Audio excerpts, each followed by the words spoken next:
অপেক্ষায় জাতি, ফলাফল ঘোষণা দীর্ঘায়িত হবে না জানালেন ইসি সচিব। সন্ধ্যায় জাতির উদ্দেশ্যে ভাষণ দেবেন প্রধান উপদেষ্টা।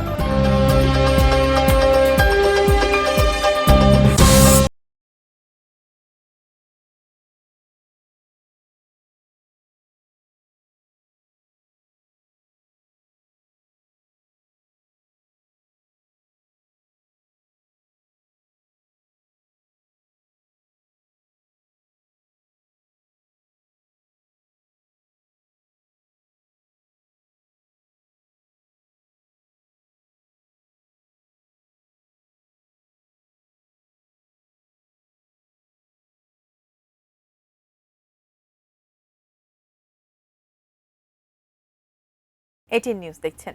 সন্ধ্যা ৬টার প্রাইম নিউজে আপনাদের আমন্ত্রণ জানাচ্ছি। সাথে আছি আমরা দুজন, আমি মারিয়া শিমু এবং সাথে আছে আমি সিয়াম রেজওয়ান। এতক্ষণ নাসির সিনটেক্স গ্রুপের সৌজন্যে সংবাদ শিরোনামগুলো শুনছিলেন।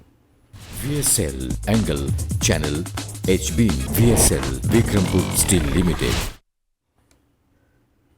শুরুতেই জাতীয় সংসদ নির্বাচন ও গণভোটের খবর।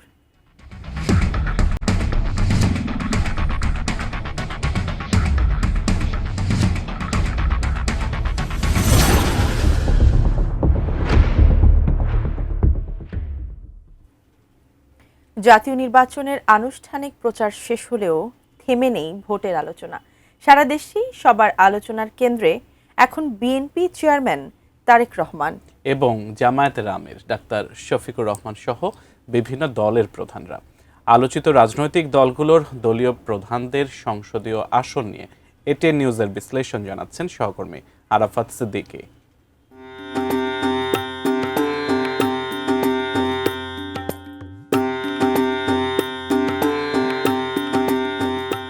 সব সংশয় কাটিয়ে দুয়ারে কড়া নাড়ছে ত্রয়োদশ জাতীয় সংসদ নির্বাচন। মূল প্রতিদ্বন্দ্বিতা বিএনপি এবং জামায়াত নেতৃত্বাধীন দুই জোটের মধ্যে। তবে জোটের বাইরেও আলোচনায় আছে জাতীয় পার্টি, ইসলামী আন্দোলন সহ আরও কয়েকটি দল। স্বভাবতই মানুষের আগ্রহের কেন্দ্রে আছে এসব দলের প্রধানদের নির্বাচনী আসনের হালচাল। বিএনপির চেয়ারম্যান তারেক রহমান এবারই প্রথম নির্বাচন করছেন। দাঁড়িয়েছেন দুটি আসনে, রাজধানীর গুলশান বনানী ও ক্যান্টনমেন্টের কিছু অংশ নিয়ে ঢাকা ১৭ আসনে তার প্রতিদ্বন্দ্বী জামায়াতের প্রার্থী সম খালিদুজ্জামান। আছেন বাংলাদেশ ন্যাশনালিস্ট ফ্রন্ট বিএনএফ সভাপতি ও দশম জাতীয় সংসদে এখান থেকে নির্বাচিত এস.এম. আবুল কালাম আজাদ এবং চলচ্চিত্রকার জহির রায়হানের পুত্র জাতীয় পার্টি জেপির প্রার্থী তপু রায়হান সহ ১১ জন। তারেক রহমানের অপর নির্বাচনী আসন নিজ এলাকা বগুড়া ৬।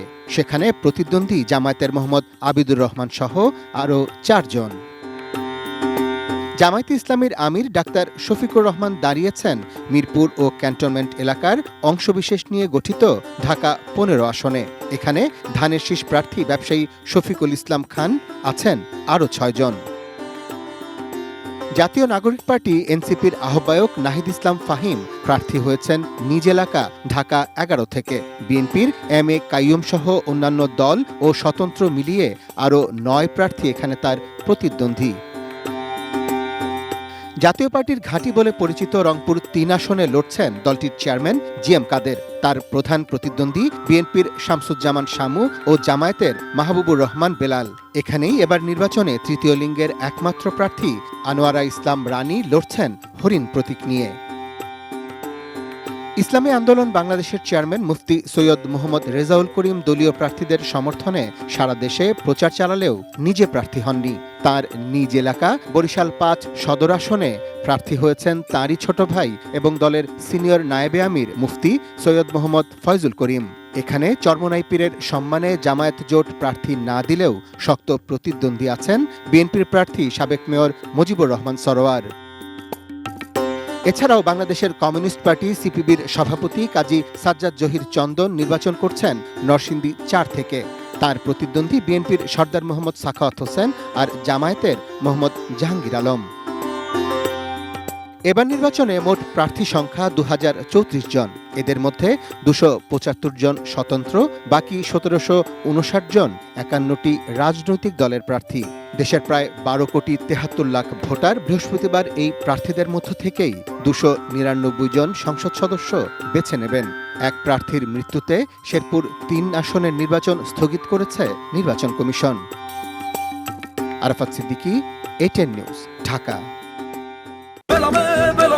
গড়ে চলে খুব যতনে, সেরা মানে উপাদানে, মন ভরা স্বাদে গড়া বেলামে। New Dairy, excellence in quality. কোনো অবস্থাতেই নির্বাচনের ফলাফল ঘোষণা দীর্ঘায়িত হবে না বলেছেন নির্বাচন কমিশনের সিনিয়র সচিব আক্তার আহমেদ। সকালে রাজধানীর হোটেল ইন্টারকন্টিনেন্টালে মিডিয়া সেন্টার উদ্বোধন করে তিনি জানান, জাতীয় নির্বাচন ও গণভোটের সব প্রস্তুতি সম্পন্ন। বিদেশি গণমাধ্যমের জন্য এই মিডিয়া সেন্টার স্থাপন করেছে তথ্য ও সম্প্রচার মন্ত্রণালয়। এবারের নির্বাচনে ১৯ দেশের ৫৪০ জন সাংবাদিক ও পর্যবেক্ষক কাজ করছেন। অনুষ্ঠানে আক্তার আহমেদ জানান, ভোট হতে যাওয়া ২৯৯ আসনের সবকটিতে ব্যালট পেপার ও নির্বাচনী সরঞ্জাম পৌঁছে গেছে। গণমাধ্যম কর্মীদের সঠিক তথ্য তুলে ধরার আহ্বান জানান তিনি। কেন্দ্রে মোবাইল ফোন নিষিদ্ধের প্রসঙ্গ তুলে ইসি সচিব বলেন, বিষয়টি এরই মধ্যে প্রত্যাহার করা হয়েছে। সুষ্ঠু নির্বাচনের জন্য যেখানে যে সংশোধন, সংযোজন ও বিয়োজন দরকার তা করছেন তারা।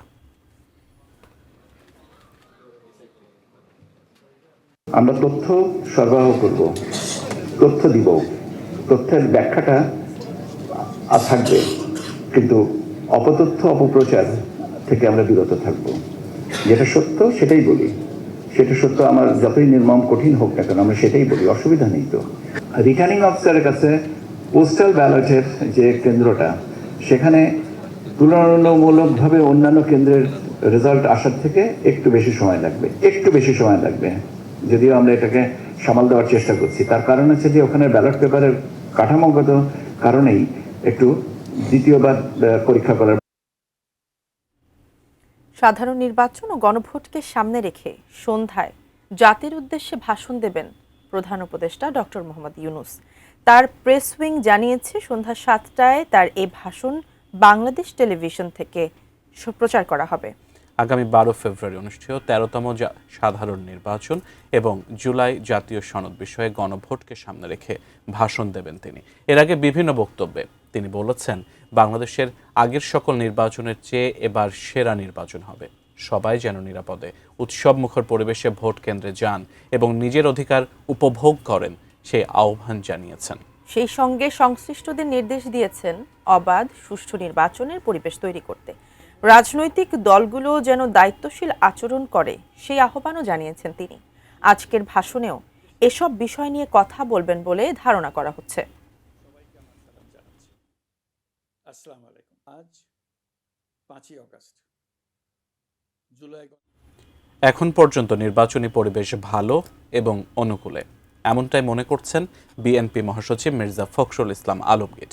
এদিকে একটি রাজনৈতিক দল জাল ভোটের প্রস্তুতি নিয়েছে বলে অভিযোগ করেছেন দলের নির্বাচন পরিচালনা কমিটির মুখপাত্র মাহদি আমিন। তবে অন্তর্বর্তী সরকার, নির্বাচন কমিশন ও আইন শৃঙ্খলা রক্ষাকারী বাহিনীর উপর আস্থা রাখতে চায় বিএনপি।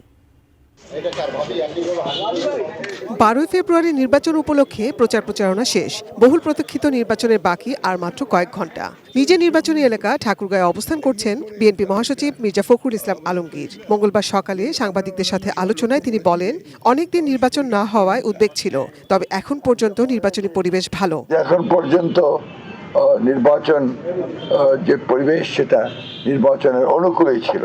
ইঞ্জিনিয়ারিং টিচারিং এর ব্যাপারগুলো আমার মনে হয় না যে সেভাবে খুব ইফেক্টিভলি আপনার কোনো ইনফ্লুয়েন্স করতে পারবে। বিএনপি মহাসচিব আরও বলেন, সরকারি কর্মকর্তাদের রাজনৈতিক মত থাকতে পারে, কিন্তু তারা নিয়ম মেনে দায়িত্ব পালন করবেন বলে প্রত্যাশা তার। জামাত কৌশলী দল নানা কৌশলে মানুষকে তারা বিভ্রান্ত করার চেষ্টা করছে বলে অভিযোগ করেন তিনি। নতুন দল যারা আত্মপ্রকাশ করে, একটু তার একটু আওয়াজ বেশি হয়। আর জামাত তো আপনার অত্যন্ত কৌশলী দল, অপকৌশল, অপপ্রচারণা এবং মানুষকে বিভ্রান্ত করার অপচেষ্টা, এগুলো খুব একটা কাজে দেয় না। আলটিমেটলি মানুষের উপর যদি আমরা আস্থা থাকে, তাহলে আস্থা রাখতে হবে যে সে তার ভোটের সঠিক সিদ্ধান্ত নেবে। মানুষটা তো বোকা না যে তাকে সহজেই বোকা বানানো যায়। একই দিনে রাজধানী গুলশানে বিএনপি নির্বাচন পরিচালনা কমিটির কার্যালয়ে এক সংবাদ সম্মেলনে কমিটির মুখপাত্র মাহদি আমিন অভিযোগ করেন, একটি দল নিশ্চিত পরাজয় জেনেই টাকা ছড়াচ্ছে। বগুড়া ৪ ও কুমিল্লা ১১ আসনে বিএনপি কর্মীদের উপর হামলার অভিযোগ করেন তিনি।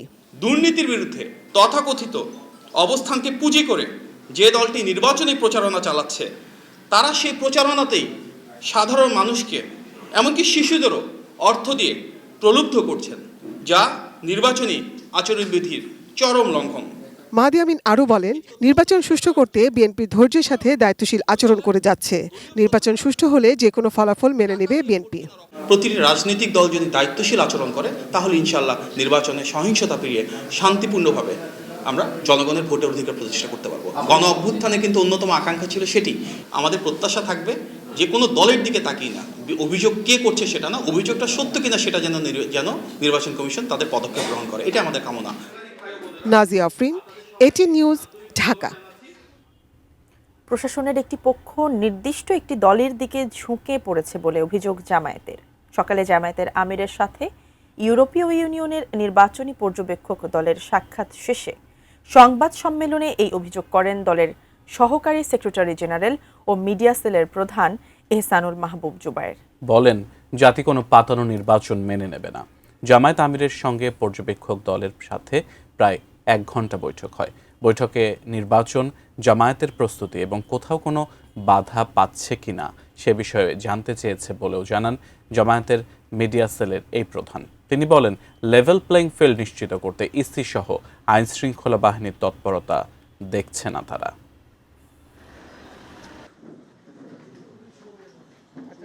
ইলেকশন নিয়ে তারা আলোচনা করেছেন, আমাদের প্রস্তুতির কথা যারা জানতে চেয়েছেন এবং এই বিষয়ে আমরা কি পদক্ষেপ নিচ্ছি, নির্বাচন কমিশন, সরকার ইত্যাদির ভূমিকা সম্পর্কে তারা জানতে চেয়েছেন। সুনির্দিষ্টভাবে কিছু অভিযোগ আমরা করেছি যে বিভিন্ন জায়গায় প্রশাসনের দায়িত্বরত বড় উচ্চ পর্যায়ে দায়িত্বশীল ব্যক্তিদেরও কিছু কিছু ভূমিকা অত্যন্ত প্রশ্নবোধক।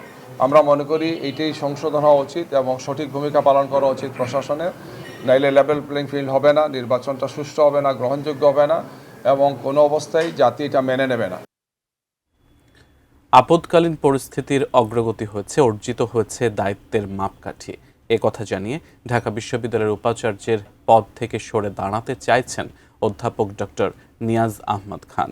বিকেলে বিশ্ববিদ্যালয়ের অধ্যাপক আব্দুল মতিন চৌধুরী ভার্চুয়াল ক্লাসরুমে এক সংবাদ সম্মেলনে তিনি আরও জানান, তবে কোনো শূন্যতা যাতে না হয়, ধারাবাহিকতার স্বার্থে রাজনৈতিক সরকার যদি কিছুদিন তাকে রাখতে চায় তা বিবেচনা করবেন তিনি। যত দ্রুত সম্ভব সরকার যেন তাকে ডেপুটেশন থেকে অব্যাহতি দিয়ে ক্লাসে ফিরতে দেয়, সে প্রত্যাশার কথা জানান অধ্যাপক নিয়াজ আহমদ খান। বলেন, নির্বাচনের পর রাজনৈতিক সরকারের কাছে এ ব্যাপারে আবেদন করবেন তিনি। একই সাথে বিশ্রাম নেওয়া প্রয়োজন বলেও মনে করছেন তিনি। 1.5 বছর আগে 2024 সালের আগস্ট মাসের শেষের দিকে উপাচার্য হিসেবে নিয়োগ পান ডক্টর নিয়াজ আহমেদ খান। যে আপদকালীন এবং বিশেষ পরিস্থিতিতে আমি দায়িত্ব নিয়েছিলাম, সে আপদকালীন কিংবা বিশেষ পরিস্থিতি এই মুহূর্তে আমরা উত্তরণ করতে পেরেছি আপনাদের সহযোগিতায়, আপনাদের অংশীজনদের ভালোবাসায়। সুতরাং আমি এখন মনে করছি যে এটি একটি দায়িত্ব পালনের পর্বে আমরা একটি ভালো পর্যায়ে আছি এবং আমি সরে দাঁড়াতে চাই। ক্ষমতাচ্যুত প্রধানমন্ত্রী শেখ হাসিনার সাবেক উপদেষ্টা সালমান এফ রহমান ও সাবেক আইনমন্ত্রী আনিসুল হকের বিরুদ্ধে জুলাই হত্যাযজ্ঞের মানবতা বিরোধী অপরাধের অকাট্য প্রমাণ রয়েছে বলে জানিয়েছেন চিফ প্রসিকিউটর মোহাম্মদ তাজুল ইসলাম। মঙ্গলবার আন্তর্জাতিক অপরাধ ট্রাইব্যুনাল 1-এ এই মামলার সূচনা বক্তব্য উপস্থাপনের সময় তিনি আদালতকে কথা জানান। আগামী 22 ফেব্রুয়ারি এই মামলায় সাক্ষ্য গ্রহণ শুরুর জন্য দিন ঠিক করেছেন আদালত। গত 12 জানুয়ারি আনিসুল হক ও সালমান এফ রহমানের বিরুদ্ধে অভিযোগ গঠনের আদেশ দেন ট্রাইব্যুনাল 1। তাদের বিরুদ্ধে প্রসিকিউশন জুলাই গণ অভ্যুত্থানের সময় হত্যার নির্দেশ সহ 5টি অভিযোগ এনেছে। চিফ প্রসিকিউটর এই মামলার বিষয়ে ব্রিফিংয়ের সময় জানান, ফেব্রুয়ারির মধ্যেই রংপুরের আবু সাইদ হত্যা ও রামপুরায় 2 জনকে হত্যা মামলার রায় হওয়ার বিষয়ে প্রসিকিউশন আশাবাদী। সরকার পরিবর্তন হলেও ট্রাইব্যুনালে জুলাই হত্যাযজ্ঞের চলমান বিচারে প্রভাব পড়বে না বলেও মনে করেন chief prosecutor Mohammad Tajul Islam. Salman F Rahman এবং মিস্টার আনিসুল হক, যে আসামি আনিসুল হক এবং আসামি সালমান এফ রহমান জুলাই আগস্টে ছাত্র জনতার আন্দোলন দমনে তাদেরকে নির্মূল করে দেওয়ার জন্য বিভিন্ন সলা পরামর্শ করেছেন, ষড়যন্ত্র করেছেন, বারুণাস্ত্র, হেলিকপ্টার এবং সামরিক বাহিনী ব্যবহারের ব্যাপারে নিজেরা পরিকল্পনা করেছেন, প্রধানমন্ত্রীকে ইনফ্লুয়েন্স করেছেন। তারা যে পরামর্শ দিয়েছেন তার প্রেক্ষিতেই কারফিউ জারি হয়েছে। দেখামাত্র গুলি করার যে নির্দেশ, সেই পরিকল্পনা বাস্তবায়নও কিন্তু তাদের পরামর্শেই হয়েছে। তারা যে অপরাধ জুলাই আগস্টে করেছেন সেটি প্রসিকিউশন পক্ষ অকাট্যভাবে প্রমাণ করতে সক্ষম হবেন ইনশাল্লাহ। নির্বাচিত সরকার আসলেও এই আদালতের এই বিচার চলমান থাকবে। জাতির প্রত্যাশা এটা, এই জাতির প্রতি রাষ্ট্রের অঙ্গীকার এটা। সন্ধ্যা ৬টার প্রাইম নিউজ দেখছেন। সময় হলো বায়জিৎ স্টিল বিরতিতে যাবার। বিরতির পর আরো যা থাকছে।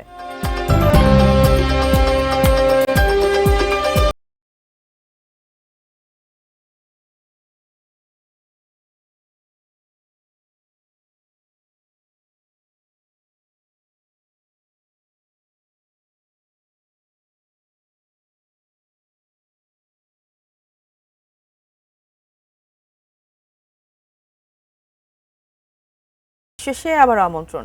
আপনারা সন্ধ্যা ৬টার প্রাইম নিউজ দেখছেন। এবারে ভোটের মাঠের খবর জানাবো।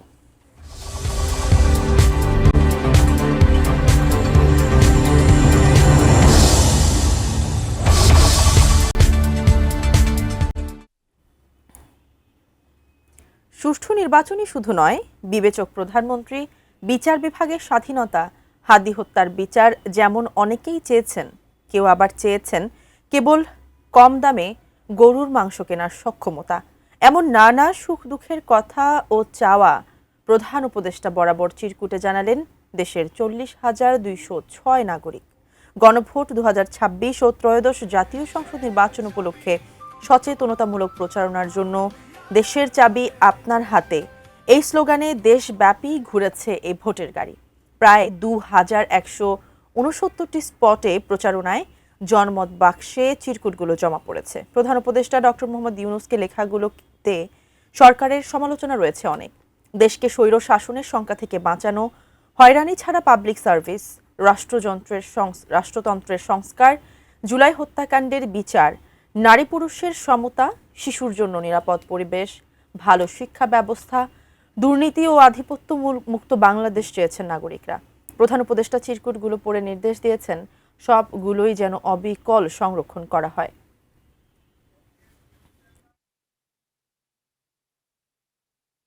ঘুরে বেড়াবে।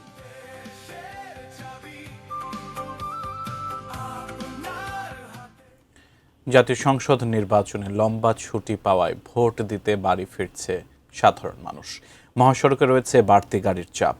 ঢাকা চট্টগ্রাম মহাসড়কে ফেনীর মহিপাল থেকে আরো বিস্তারিত জানাতে আমাদের সাথে যুক্ত হচ্ছেন প্রতিনিধি দিদারুল আলম। দিদারুল, ভোট যে উৎসব সে আমেজ আমরা পাচ্ছি।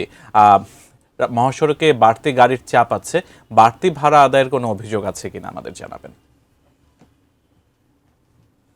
আমরা যেটি দেখেছি যে সকাল থেকেই কিন্তু ঢাকা চট্টগ্রাম মহাসড়কে বাড়তি গাড়ির চাপ যেমন ছিল, বাড়তি যাত্রীরও কিন্তু চাপ আছে। যেমন লম্বা বন্ধ থাকার কারণে কিন্তু যাত্রীরা আসলে ঢাকা চট্টগ্রাম সহ বিভিন্ন জেলা থেকেই কিন্তু আসেন এবং ফেনীর থেকেও কিন্তু বিভিন্ন জেলাতে তারা কিন্তু যাচ্ছেন। আমরা সাধারণ যাত্রীদের সাথে কথা বলেছি, তারা আমাদেরকে যেমনটি জানিয়েছেন যে আগের তুলনায় কিন্তু বর্তমানে ভাড়া কিছুটা বৃদ্ধি হয়েছে বলে জানিয়েছেন। তবে গাড়িরও কিছু সংকট রয়েছে, যেখানে অন্য দিনের তুলনায় আসলে গাড়ির সংখ্যাও কিন্তু খুব কম গণপরিবহনের। সেক্ষেত্রে তারা গাড়ি না পাওয়ার কারণেই কিন্তু আসলে যাত্রীদেরকে বাড়তি ভাড়া দিয়ে কিন্তু যেতে হচ্ছে। আমরা যদি একটু পেছনে দেখানোর চেষ্টা করি যে আসলে এই সময় কিন্তু আসলে এই পরিমাণ উপচে পড়া ভিড় থাকার কথা না। আসলে প্রতিটি কাউন্টারে, ঢাকামুখী কাউন্টার এবং চট্টগ্রামমুখী কাউন্টার সহ যতগুলো বাস কাউন্টার রয়েছে আমরা সবগুলোতে কিন্তু আসলে উপচে পড়া ভিড় দেখেছি, যে সকল যারা বাড়িতে ফিরছেন এবং বিশেষ করে এখানকার যারা যাত্রী সাধারণ বিভিন্ন জেলা থেকে ফেনীতে এসেছেন, আমরা তাদের সাথে কথা বলেছি। তারা আমাদেরকে বলেছেন যে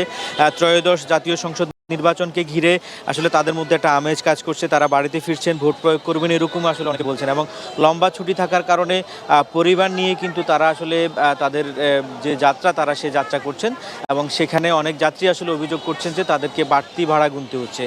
সিএম, আমরা যদি একটু বলে রাখি, ফেনীর 3টি আসনে 26 জন প্রার্থী প্রতিদ্বন্দ্বিতা করছেন এবং সেখানে 17 দল থেকে 25 জন এবং স্বতন্ত্র প্রার্থী রয়েছেন একজনের মতন। এবং ফেনীতে 13,30,928 জন ভোটার 12 তারিখ 428টি কেন্দ্রে তাদের ভোটাধিকার প্রয়োগ করবেন। সিয়াম।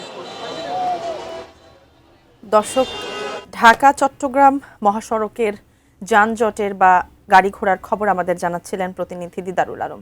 এদিকে নির্বাচনের ছুটিতে ভোট দিতে বাড়ি ফিরছে উত্তরাঞ্চলের মানুষ।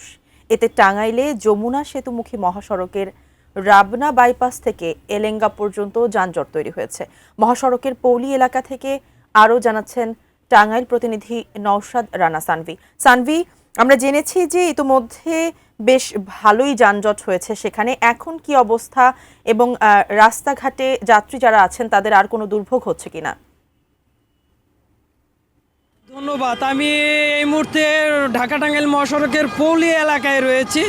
এখানে কিন্তু টাঙ্গাইল সদর অংশের রাবনা বাইপাস থেকে যমুনা সেতুর পূর্ব পার এলেঙ্গা পর্যন্ত অন্তত 10 কিলোমিটার যানজট রয়েছে। টাঙ্গাইল অংশে মহাসড়ক 65 কিলোমিটার মহাসড়কেই কিন্তু থেমে থেমে চলছে গাড়ি। যানজটের প্রধান কারণ হচ্ছে ফিটনেসবিহীন অনেক পরিবহন কিন্তু এই মহাসড়কে ঢুকে পড়েছে যাত্রীর চাপের কারণে।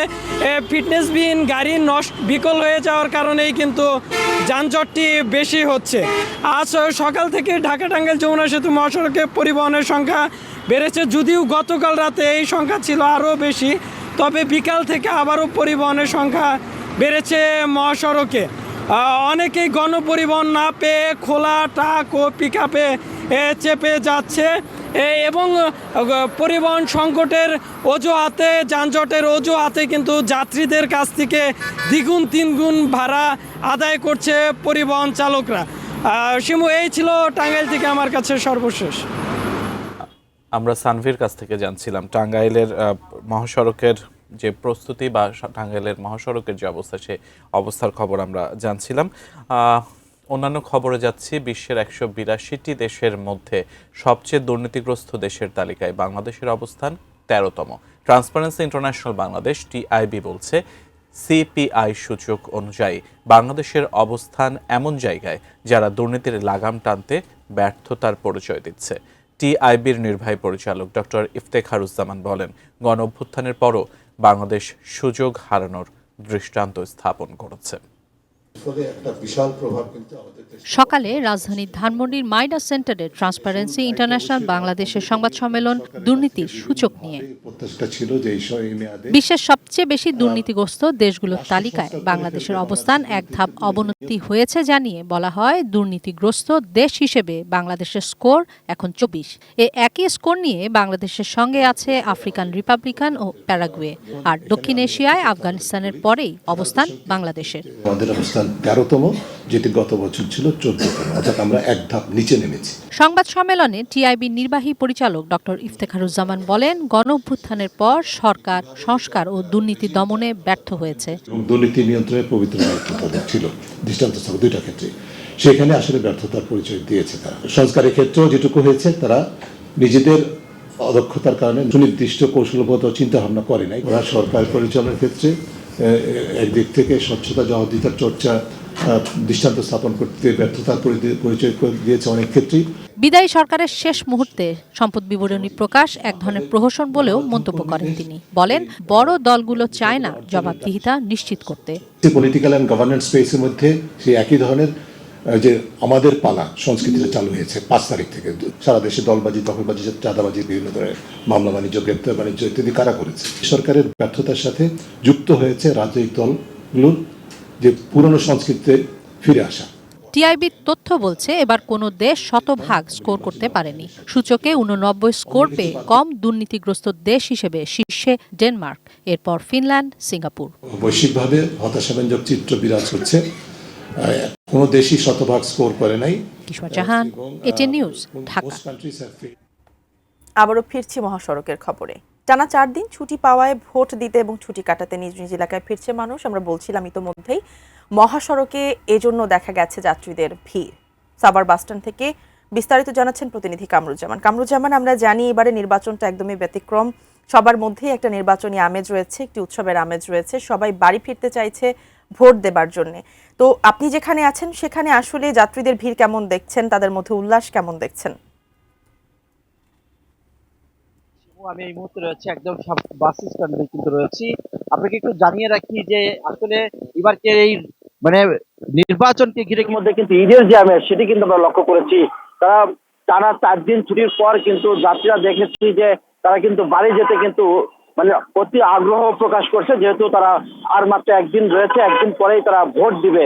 এই ভোটের কারণে তারা দীর্ঘ সময় কিন্তু রাস্তায় দাঁড়িয়ে থেকে কিন্তু তারা এই ভোট দেবে, যে কারণে কিন্তু তারা এই দুর্ভোগ পোহাচ্ছে। আমরা একটু কথা বলেছি এখানকার যারা যাত্রী, তাদের সাথে কথা বলেছি, তারা আমাদেরকে জানিয়েছে যে তারা ভোট দিতে কিন্তু বাড়িতে যেতে চায় এবং যাওয়ার জন্যই কিন্তু তারা রাস্তায় এসেছে, কিন্তু তারা 3 ঘন্টা 4 ঘন্টা কিন্তু রাস্তার মধ্যে দাঁড়িয়ে রয়েছে বাসের অপেক্ষায়। তারা বাস পাচ্ছে না এবং ভাড়াও কিন্তু দ্বিগুণ গুনতে হচ্ছে। যে ভাড়া 500 টাকা ছিল সেটা এখন 1000 টাকা করা হচ্ছে, যে কারণে কিন্তু যাত্রীদের কিন্তু একটা দুর্ভোগ আমরা দেখেছি। আমরা একটু কথা বলতে চাই একজন যাত্রীর সাথে। যাত্রী তো কোথায় যাচ্ছেন আপনি, ভাড়া কত যাচ্ছে আর কি কতক্ষণ দাঁড়িয়ে আছেন রাস্তায়? রাস্তায় দাঁড়িয়ে আছি প্রায় 3 ঘন্টা যাবো। আমি যাবো বগুড়াতে, বগুড়া ভাড়া 550 টাকা, এখন দ্বিগুণ পরিমাণ যাচ্ছে, তাও বাস নাই। 2 ঘন্টা যাবো আমি এখানে দাঁড়ায় আছি, কোনো বাস নেই এবং দ্বিগুণ ভাড়া পাচ্ছে, তাহলে এটা তাহলে কেমনে যাবে? যেমনটি শুনছিলেন যে এই যে আসলে ভাড়া দ্বিগুণ হলেও কিন্তু তারা এই নির্বাচনকে কেন্দ্র করে তারা কিন্তু বাড়ি যেতে চায়, তারা সেই কাঙ্ক্ষিত ভোট সেটি কিন্তু তারা দিতে চায়। এবং রাস্তায় আমরা হাইওয়ে পুলিশের সাথে কথা বলেছি, তিনি আমাদেরকে জানিয়েছেন যে সাভার নবীনগর চন্দ্রা মহাসড়ক, যে সেখানে কিন্তু থেমে থেমে কিছুটা যানজট রয়েছে। আমরা দেখেছি যে মানুষ কিন্তু বাসে, ট্রাকে করে এবং বিভিন্ন যানবাহন ভাড়া করে তারা কিন্তু যে লোকাল গাড়িগুলো তারা ভাড়া করে কিন্তু তারা বাড়ি যেতে কিন্তু তারা প্রস্তুত রয়েছে। তো সবকিছু মিলিয়ে কিন্তু এই নির্বাচনকে যে ঈদের যে একটা আমেজ, সেটি কিন্তু আমরা লক্ষ্য করেছি এই যাত্রীদের মধ্যে, যা তারা কিন্তু অনেক কষ্ট দুর্ভোগ নিয়ে কিন্তু তারা এই নির্বাচনে ভোট দিতে চায় বলে তারা আমাদেরকে জানিয়েছে। এই ছিল সর্বশেষ আমার কাছে সবার বাজার পাকিস্তান থেকে। আমরা ফিরে যাচ্ছি। ধন্যবাদ কামরুজ্জামান আপনাকে। দর্শক, সাভার বাসস্ট্যান্ড থেকে নির্বাচন উপলক্ষে বাড়ি ফেরা মানুষদের সর্বশেষ আমাদের জানাচ্ছিলেন প্রতিনিধি কামরুজ্জামান। 6টার প্রাইম নিউজ থেকে আবারও বিরতিতে যাচ্ছি, সঙ্গেই থাকুন।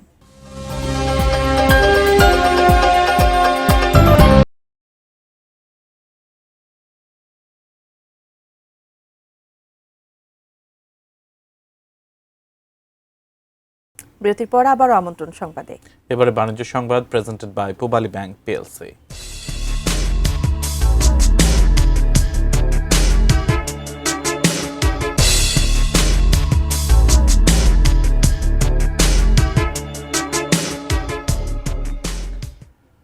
মার্কিন যুক্তরাষ্ট্রের সাথে করা পাল্টা শুল্ক সংক্রান্ত বাণিজ্য চুক্তি পরবর্তী সরকার চাইলে বাতিল করতে পারবে, জানালেন বাণিজ্য উপদেষ্টা। বললেন, চুক্তি বাতিল হলে বাংলাদেশ এখনকার পাওয়া সুবিধা হারাবে, বসতে পারে আরও বাড়তি শুল্কও।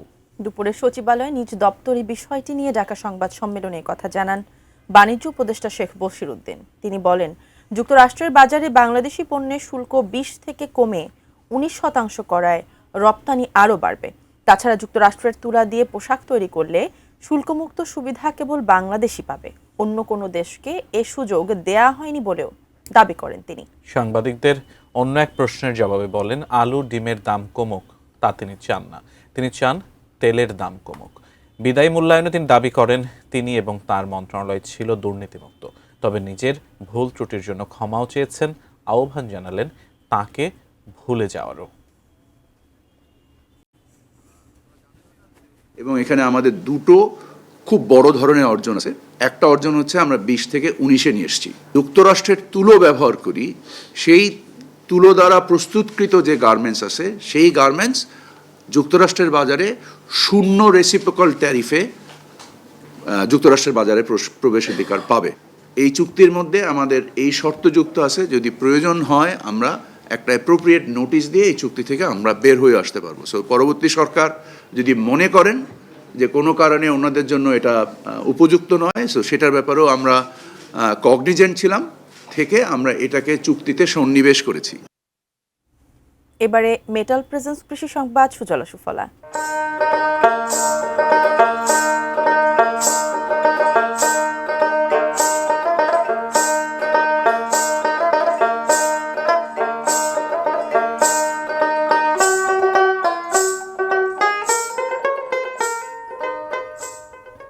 চাঁপাইনবাবগঞ্জের কোনো কৃষক আমবাগানে চাষ করছেন উচ্চ মূল্যের ভেষজ মশলা চুইঝাল। এই সাথী ফসলটি আশার আলো দেখাচ্ছে তাদের। শিবগঞ্জ পৌরসভার কৃষি উদ্যোক্তা আহসান হাবিব তার 15 বিঘার আম বাগানকে পরিণত করেছেন এক বহুমুখী আয়ের উৎসে। রকমারি আম গাছের গোড়ায় রোপণ করেছেন চুই ঝাল। গাছের কাণ্ড বেয়ে বাড়ছে হালের জনপ্রিয় চুই ঝালের পাতা। আম গাছের পরিচর্যার সঙ্গে সঙ্গেই বেড়ে ওঠে এই ভেষজ লতা। এতে করে একই জমি থেকে মিলছে দ্বিগুণ ফলন ও বাড়ছে আয়। কৃষি বিভাগ বলছে, জলবায়ু পরিবর্তন ও বাজার ঝুঁকি মোকাবেলায় ঔষধি গুণে ভরপুর চুই ঝাল চাষ হতে পারে টেকসই সমাধান।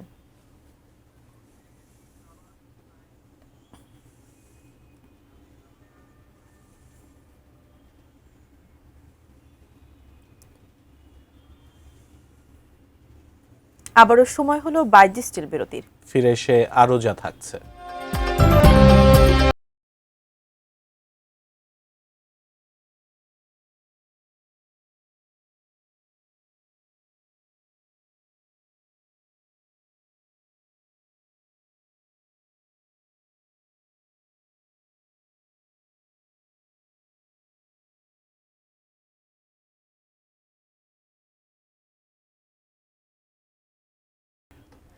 বিরতির পর আবারও আমন্ত্রণ, আপনারা প্রাইম নিউজ দেখছেন। এবারে সন্ধানী লাইফ ইন্স্যুরেন্স কোম্পানি লিমিটেডের সৌজন্যে দেশের বাইরের খবর।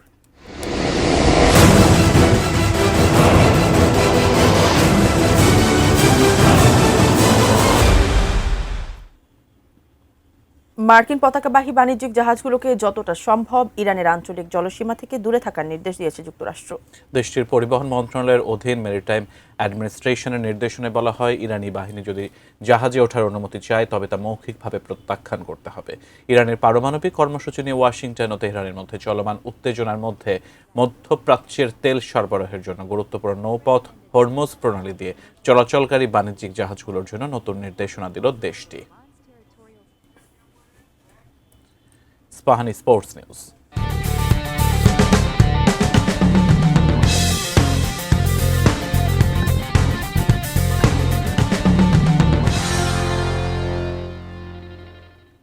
টি-20 বিশ্বকাপের পূর্ণ অংশগ্রহণ ফি আর 2031-এর আগে একটি আইসিসি ইভেন্ট পাবে বাংলাদেশ। সোমবার লাহোরে আন্তর্জাতিক ক্রিকেট কাউন্সিল আইসিসি প্রতিনিধিদের সঙ্গে পাকিস্তান ও বাংলাদেশ ক্রিকেট বোর্ডের সভায় এসব সিদ্ধান্ত হয়েছে। পরে আইসিসি এক বিবৃতিতে জানিয়েছে, চলমান টি-20 বিশ্বকাপ থেকে সরে দাঁড়ানোর সিদ্ধান্তের কারণে বাংলাদেশ ক্রিকেট বোর্ড বিসিবি কোনো ধরনের আর্থিক বা ক্রিকেটীয় শাস্তির মুখে পড়বে না, বরং বাংলাদেশকে বিশ্বকাপে অংশগ্রহণের সম্পূর্ণ ফি দেওয়া হবে।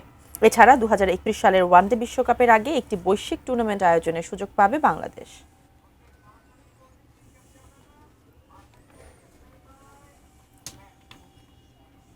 দর্শক, এই ছিল সন্ধ্যা 6টার প্রাইম নিউজের সর্বশেষ